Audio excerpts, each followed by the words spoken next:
Well lads, welcome back. Great to see you both back again, my beloved viewers. Anyway, out on another adventure. I've set myself sort of a limit. I want to see what sort of cultural sites, historic sites I can visit within striking distance of the house. Now, striking distance is defined as whatever the hell I say it is. So let's not get bogged down in technicalities. But this one today is actually pretty close by any standards. We're going to visit a Franciscan Friary. One of my favourite sites actually in the country. So just as well it's so close to us. It's over here by Headford. The reason I'm doing this, of course, is, well, there's a few reasons.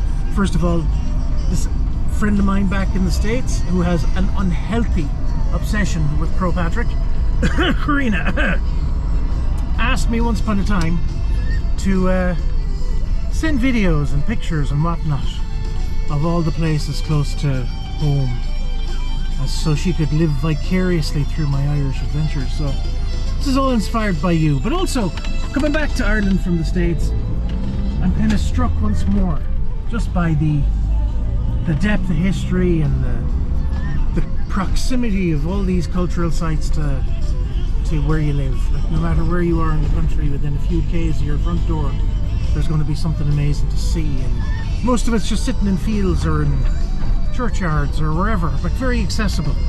Give yourself a good blow there, missus. Nice pink hat. So this one, like, is just sitting down here. It's preserved again, maintained by the OPW, those gallant men and women. And it's just once more just refreshing myself and reminding myself how lucky I am to live here, and all the stuff that's at your doorstep. So we're going to visit this place. It's a Franciscan Abbey. The Franciscans showed up in Ireland sometime in the 1200s. Nobody's really sure when. They didn't think to write it down. But within 100 years or so, they had spread out all over the country. And this particular abbey is thought to have appeared sometime between the 1350s and the 1460s. The Irish sources say 1350, but modern historians think that maybe it was a little bit later. Regardless, it's an amazing site. It was quite a large chapter house for the Franciscans, and there it is in front of us. So we'll stop now, park up, and have a bit of a look around. Oh, this is interesting. This is the gatehouse. Sometime in the 1500s, this particular abbey or friary was actually surrounded by a protective ditch and a gatehouse. And you'll hear more of that later. But this is all preserved. There's cows and sheep occasionally in these fields, but nothing else. So all those, again, lumps and bumps out there, that's all archaeology just waiting to be discovered. Anyway, there you go, Errily Abbey. Let's have a walk around.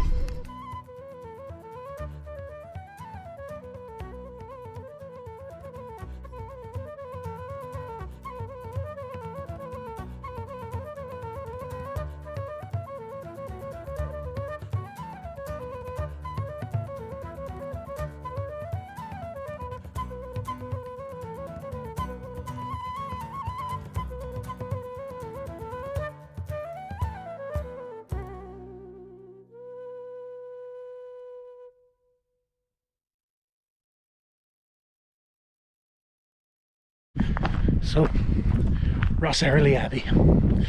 The Al Normans came over, and with them came the organised religious orders of mainland Europe, who very soon established a fairly strong presence in Ireland. Wherever the Norman lords were, so too were they. And of course they were markedly different from the sort of the native Irish church that had developed for about 500 years before they showed up. So we're in the main, I'm going to say this is the main churchy part of the church. Technical term there. This is where the magic happened. I'm very sacrilegious today.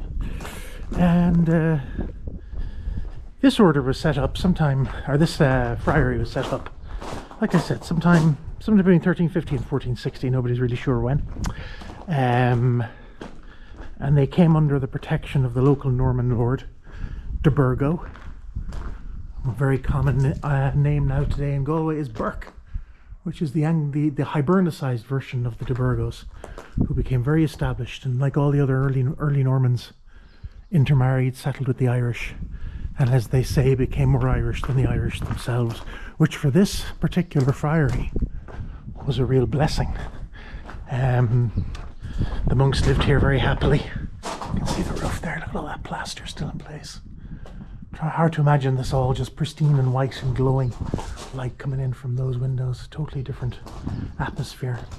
There's the old stairs up, the belfry, and of course the belfry is a later addition like all the others that you see.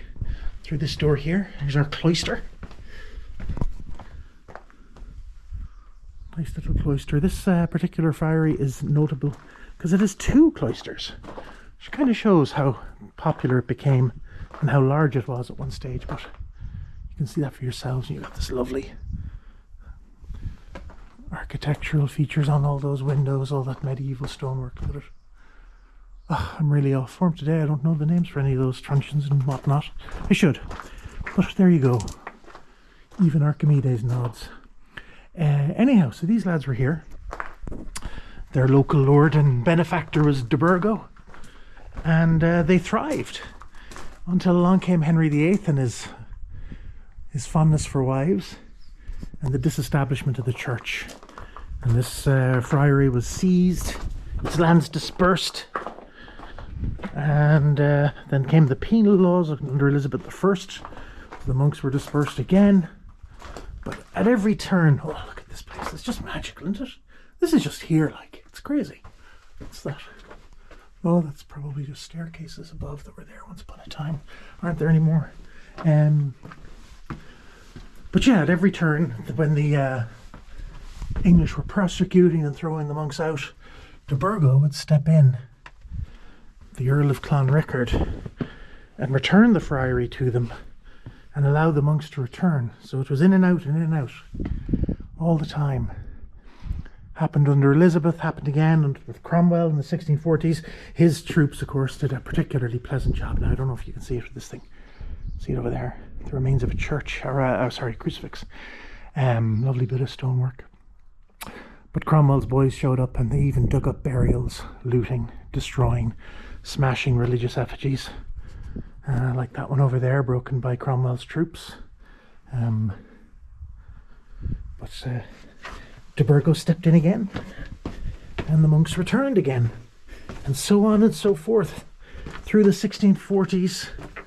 And you have the 1690 rebellion, and at that point, after James I was he the first? Third? Who cares? Some old English king was returned to the throne. That was the end of that. The Jacobites were all done. Was James the Jacobite? He was, yeah. I'm all thrown over the place. William, of course. William won that one. William of Orange. But after that, and all the Catholics were well and truly done. The penal laws were introduced, which were designed to make it very hard to be a practicing Catholic. And land was confiscated. Priests were persecuted or executed on sight. And all these monks went into hiding at that stage. And that was probably the end of this as a religious house, though there are local stories that a small group of monks returned in the 1700s. We're in the kitchen now, though. Enough of my prattle. This is the kitchen. Over here, there's an oven in this giant fire pit. Whoa, look at that. Class.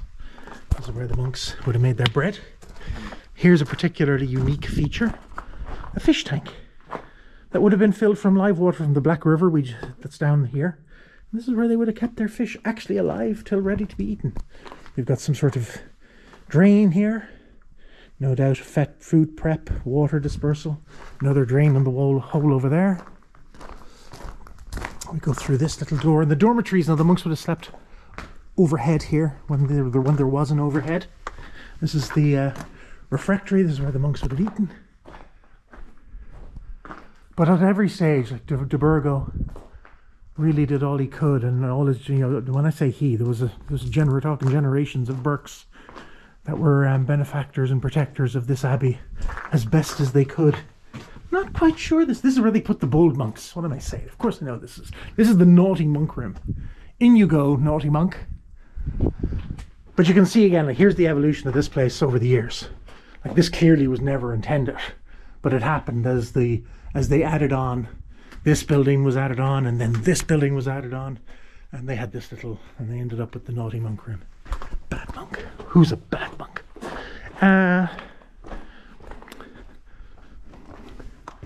Here's the second cloister. Not as well put together as the first, but still very pretty. And again, you can see all just the history of architecture. If I was an architectural historian here, if I knew a good one, good ones are hard to come by. If I knew a good one, I'm sure they'd have an absolute field day here. Look at this place. But what's interesting here is, like, really to affirm the Burke family connection and protection of this particular house. They even had a little tower house built on. So it's one of the few religious settlements or buildings that also has a military fortification. I'll just go all the way through here. Here's the door that would have separated the monks from the men, if you will. And here we are now inside the Burke Tower House. I can see what? At least 1, 2. We're on one here. So 1, 2, at least 3 levels here. Lovely windows, fireplace there, fireplace there. Just fantastic. Just sitting in a field. Here's the remains of this plaster here that would have gone up to the joint with the roof. Your timber joist sitting there once upon a time supporting this roof. So obviously, I mean, I'm not exactly tall, so clearly there's a bit of space here. So no, these doors are not particularly small. There's just been a lot of backfill. Beautiful stonework. Look at all these decorations, these picked decorations again. And then there's one last room, which is absolutely fantastic. I'm gonna go find it. But that's the Franciscans. Franciscans are an interesting bunch. They rely completely on charity to survive. So they always establish their chapter houses and their friaries close to towns where they could do charitable works, integrate with the community, and thereby receive the community's support and donations. Great bunch of lads, the Franciscans. Have probably if I was going to have a favourite religious order, they'd definitely be up there. Now, look at this. Stunning room. Look at these beautiful windows. Nice bright room back in the day. And why? Well, this little room here, this little chamber might give you a hint. We've got a seat right beside a giant window. So I'm sitting down now. Writing away. Look at that. So this is the scriptorium. This is where the monks would have been busy writing their manuscripts, etc., etc. And in fact, it was this established itself, this friary. Then they received orders from whoever gives Franciscans orders, the head Franciscan, the Franciscan Moor, to send a delegation up to Donegal and establish a Franciscan Friary up there, which they did up near Donegal town. And that Franciscan Friary produced the scholars that produced a very famous document in Irish history called the Annal of the Four Masters, which recorded early and mid-medieval Irish history and has become a major source, historic source in Irish history. But there you go. Ross Errily Abbey, waiting to be discovered. A beautiful piece. Let's see if we can do a bit of climbing here. You can see it there. I'm not sure. No, this just over here you've got this remains of a cross. Easy to imagine that that lovely piece of medieval sculpture was smashed by marauding roundheads. Oliver Cromwell, eh? What a bastard. Anyhow, there we go.